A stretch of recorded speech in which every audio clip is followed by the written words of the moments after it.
Running, jogging, or jump rope? Which cardio exercise is best for fitness, weight loss, and overall health?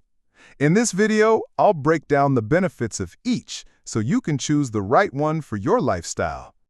Running is high-intensity cardio. It burns a lot of calories in a short time, improves heart health, and builds endurance. A 30-minute run can burn up to 300 to 400 calories, depending on speed and body weight. However, it can be tough on the knees and joints if done daily, so recovery days are key. Jogging is the middle ground. It's slower than running, but still powerful. It burns around 200 to 300 calories in 30 minutes, strengthens your heart, and is easier on your joints.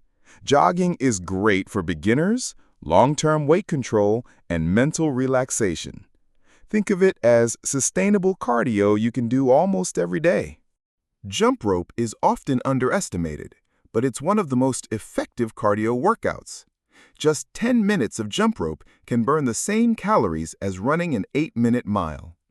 It also improves coordination, balance, and foot speed, making it perfect for athletes. Plus, you can do it anywhere, with minimal space and cost. In just 15 minutes, jogging burns about 140 calories. Running burns around 180, but jump rope comes out on top, torching up to 220 calories. So, which is best?